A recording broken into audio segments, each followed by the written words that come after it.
ये हमारी गैरत और फजूलों की फतह है। हमने बंदूक दूर रखो, दूर रखो बंदूक, मार दो मेरे को, एक ही झटके में काम खत्म करो। बंदूक दूर रखो, मैं जा रहा हूँ फिर। बंदूक दूर रखो। मैं कह रहा था ये हमारी गैरत और रसूलों की फतह है। थोड़ी रसवार दे दो, डाउन हो रहा है काम, रसवार दे दो। रसवार जिंदाबाद। जानते हो इस झोंपड़ी वाले के गंजे सिर पर बंदूक रखकर ये भाषण क्यों दिलवाया? कितने भोले हो यार। मुनीर एंड पार्टी पूरी पूरी रात प्लानिंग करके प्रेस में बयान जारी करती थी कि ना ना ना, इंडिया ने ऐसा कुछ नहीं किया। तो हमें तो मालूम है कि ये फॉल्स है, मगर इंटरनेशनल कंजम्पशन के लिए मैं चाहूंगा कि आप अपना इसके ऊपर पॉइंट ऑफ व्यू। फॉल्स है। इतनी सॉलिड प्रोपेगेंडा की प्लानिंग और ये मंदबुद्धि उनके प्लान को तेल लगा देता था। 9 और 10 की दरमियानी रात में तकरीबन 2:30 बजे सिपा सलार जनरल सईद आसिम मुनीर ने मुझे सिक्योर फोन पे मुझे बताया, वज़ीर आज़म साहब, हिंदुस्तान ने अपने बैलिस्टिक मिसाइल अभी लॉन्च किए हैं, एक नूर खान एयरपोर्ट पे गिरा है और कुछ और दूसरे इलाकों में गिरे हैं। ये सब बक देता था, उनकी धोती खोल के रख देता था। इसलिए साले को गन पॉइंट पर ले लिया और बोल दिया कि पाकिस्तान जीत गया, पाकिस्तान जीत गया, हरा दिया भारत को, हरा दिया भारत को। Ma'am, who is Aurangzeb? मेरे दिल की धड़कन। Who is Aurangzeb? आजकल की लड़कियों की पहली चॉइस। देख रहे हो, ये मत सोचना कि इनके भी सर पर किसी ने गन रखी है। ये इनकी दिल की आवाज है। व्यूज गया, पैसा गया तो इन्होंने अपना असली हरा रंग दिखाना शुरू कर दिया है। जानते हो ये औरंगजेब कौन है जो सरा की पहली चॉइस बना हुआ है? पहली चॉइस ये है वो, ये सेंटर ऑफ ग्रेविटी। ये साला 55 साला अंकल चिप्स कहता है कि पाकिस्तान के स्पेस डिपार्टमेंट ने राफेल को पहले पकड़ लिया था। अबे चमगादड़, पहले तो ये बता, स्पेस डिपार्टमेंट क्या होता है? पता नहीं। वो सुपाड़ा जिसका नाम तुमने सुपार को रख रखा है वो काम भी करता है क्या? इंग्लिश तक की माँ भेड़े कर दी इसने, और अपने एयर फोर्स डिपार्टमेंट की तो कितनी की होगी आप सभी को पता ही है। पाकिस्तानी निब्बियां पागल हो रखी हैं। औरंगजेब और नेशनल क्रश। निब्बियां छोड़िए, ये 15 बच्चों की माँ, इसकी सेंटर ऑफ ग्रेविटी भी थर्रा गई औरंगजेब के लिए। आजकल की लड़कियों की पहली चॉइस। आपको याद होना चाहिए कि यही पोरकी यूट्यूबर्स प्रोपेगेंडा कर रहे थे कि पाकिस्तानी आर्मी ने इन्हें उठा लिया है, इन्हें 20-20 दिन तक भूखा प्यासा रखा है। सीन क्रिएट करना था, टीआरपी बटोरनी थी, और अब असली सीन हो गया तो पहली चॉइस क्रश बन गई यही आर्मी इनकी। अब इनका पैसा लश्कर और जैश को जो नहीं जा रहा तो इन्होंने अपना कवर भी उतार फेंका। मित्रगणों, सजनों, सुनिए, पाकिस्तानी कह रहे हैं कि भारत का इंटरनेट बंद कर देंगे। पाकिस्तान इंडिया का इंटरनेट बंद कर सकता है। अगर इंडिया पाकिस्तान का पानी बंद करेगा तो पाकिस्तान इंडिया का इंटरनेट बंद कर देगा। इंडिया की 90% आबादी इंटरनेट इस्तेमाल करती है फाइबर ऑप्टिक इंटरनेट के जरिए से। वो तारें पाकिस्तान से गुजर कर जा रही हैं। तो अगर इंडिया पाकिस्तान का पानी बंद करेगा तो पाकिस्तान इंडिया का इंटरनेट भी बंद कर सकता है। लेकिन ये तो एक्ट ऑफ वार हो जाएगा ना। डेफिनेटली। और अभी अभी इंडिया ने ताजा क्या कह रही है ये? तो कहते हैं ना, आप उंगली देते हैं वो पूरा।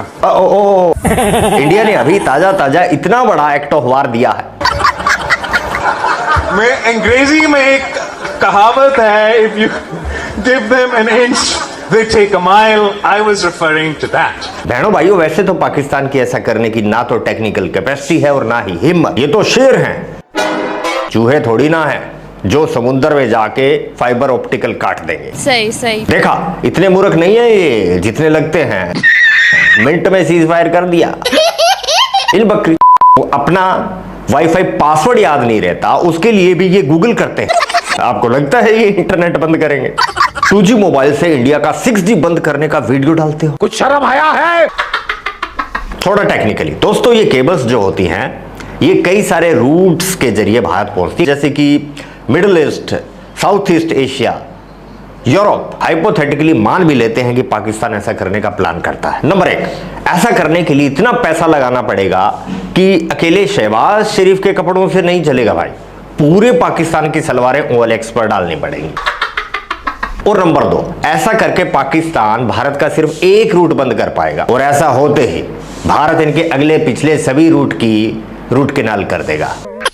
किराना हिल्स याद है ना पोरकीज? देखिए, पाकिस्तानी पार्लियामेंट में मीटिंग बुलाई गई थी और आप जो देख रहे हैं ये भारत के खिलाफ जवाबी कार्रवाई करने की प्रैक्टिस की जा रही है। ये पाकिस्तानी हर टाइम वीआर सेट पहन कर रखते हैं। वर्चुअल दुनिया से बाहर निकलकर सच का सामना करते ही इनका सारा जज्बा चौक कर जाता है और सस्ते नशे की डोज भी बेकार चली जाती है। बस इसीलिए सपनों की दुनिया में जीते हैं। पहले इनकी नजरों में सिर्फ कश्मीर मकबूजा था, अब तो भारत ने पूरे भारत पर ही कब्जा कर रखा है। पाकिस्तान वो मुल्क है जो दहशतगर्दी से खुद पिटा हुआ है, खुद मरा हुआ है। हम किसी को क्या मारेंगे?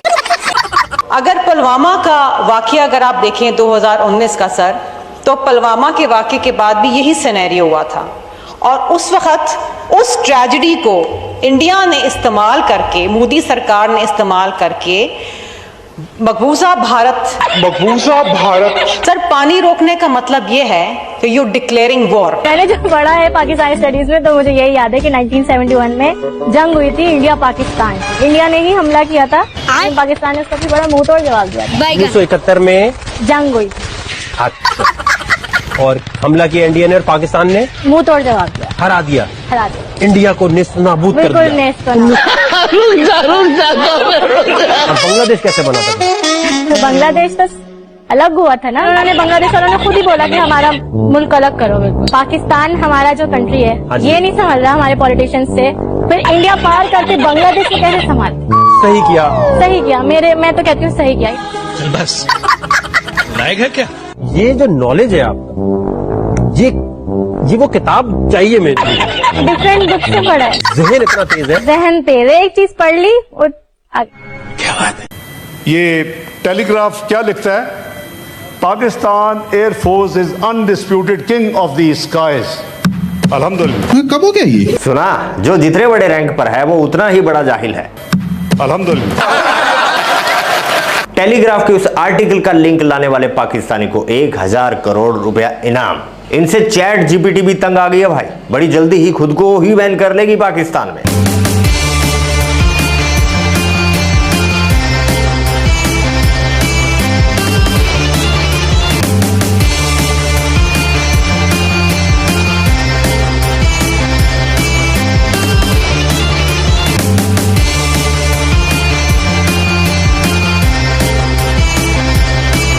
और देखिए गूगल क्या कहता है।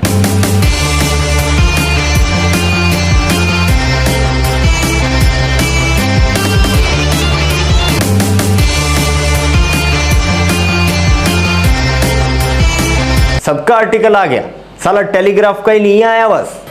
अल्हम्दुलिल्लाह। अबे सुधर जाओ, मार खाने के बाद भी जो नहीं मानता नहीं सुधरता उसे ढीठ कहते हैं। बिल्कुल कोई दो राय। एक ही रात में हुलिया बिगाड़ दिया था भारत ने तुम्हारा। 10 से ज्यादा तो अकेले मसूद के परिवार की कब्रें खुदी थी और पाकिस्तान ने जवाबी कार्रवाई करते हुए क्या किया था? क्या अपने प्रोपेगेंडा पार्टनर्स के साथ मिलकर भारत की 70% बिजली हैक कर ली थी। आदमपुर का तो पूरा एयरबेस ही फूंक दिया। ये आदमपुर एयरबेस है।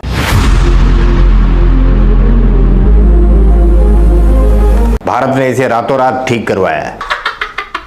अरे दम है तो 11 में से एक ही दिखा दो। नहीं कर पाओगे रे, नहीं कर पाओगे। अगर दिखाने लायक होते तो रेगिस्तान में टैंक पर खड़े होकर अपनी इज्जत का जनाजा थोड़ी ना निकलवाते। मिस्टर मोदी, ये भाषण आप अपने पास रखें। मैं आपको और ये पानी वाला सीन, बहुत सारे भाइयों के कमेंट आए, मुझसे पूछ रहे थे कि बैकर भाई नोट किया, पानी निकल रहा है टैंक की नली से। मित्रगणों सज्जनों, ऐसा कैसे हो सकता है? ये मैंने ही तो चलाया है। ऐसा मैंने सेंटर ऑफ ग्रेविटी दिखाने के लिए किया था। इंडिया का नाम सुनते ही इनके टैंक की मोरी पानी छोड़ने लगती है। तुम्हारे एक्ट ऑफ वार की लंका लगा दी भारत ने। धुआं सिर्फ पाकिस्तान से ही नहीं, यूएसए और चाइना से भी उठा। कल कहा था दोगला है अमेरिका, लेकिन सबूत दिखाना भूल गया था। Let me start by showing you two pictures. The first one is this, a classic FBI most wanted poster. The reward is $10 million. Look at the name on it, Mohammed Al-Jolani, a notorious terrorist leader. Anyone who could help track him down would walk away a millionaire. Now take a look at the second picture. That is US President Donald Trump shaking hands with a West Asian leader. Do you know who that man is? You guessed it. It's the very same Mohammed Al-Jolani. Only now he's no longer hiding in the shadows. He is the president of Syria. Clearly, a lot can change in 6 months. 6 months ago, Jelani was a terrorist leader, and now he's meeting the US president. इसी Trump की नजरों में पहले 2017 में Qatar एक terror funder था। आज 2025 में कतर से जहाज मिलते ही ऑल टाइम गुड फ्रेंड हो गया। कतर भी गेम खेल गया, ट्रंप को पंप पर बिठाकर अपनी बिच बना लिया।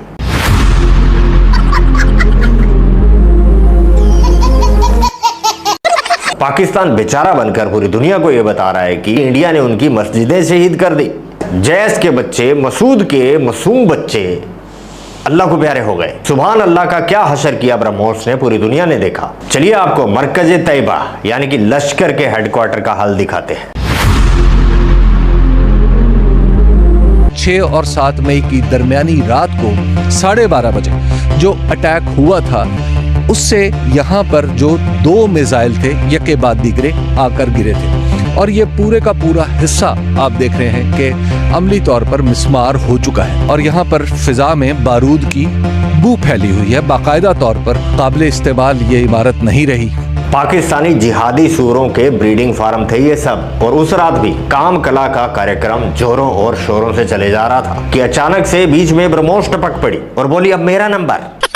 ये कार्रवाई रात को ही बनती थी भाई। कौन रात के अंधेरे में हमले करते हैं? बुज़दिल रात के अंधेरे में हमले करते हैं। बढ़िया बढ़िया बढ़िया। इसके हिसाब से बस इंडियन आर्मी को 9 से 5 की ड्यूटी देनी चाहिए थी। गलत है यार ये तो। अमेरिका अपनी मिसाइल अमेरिका में टेस्ट करता है, रशिया अपनी मिसाइल रशिया में टेस्ट करता है, इंडिया अपनी मिसाइल पाकिस्तान में क्यों टेस्ट करता है? ये तो साजिश है। एक बात बताओ पूरी, जब इतना यकीन था कि सभी की सभी जन्नत में जा रहे हैं, पहले तो ये बताओ था ना यकीन? जी बिल्कुल। तो इतना रो क्यों रहे हो? थैंक यू बोलो इंडिया को, बोलो थैंक यू इंडिया, तुम्हारा काम आसान कर दिया। अब पड़ोसी गरीब है, टिकट अफोर्ड नहीं कर सकता, तो हम काहे के पड़ोसी भाई? लालत है। मौज करो, टेंशन बिल्कुल मत लो, बस तुम सामान बांधकर तैयारी रखो, टिकट हम करा के देंगे। जय हिंद, जय भारत।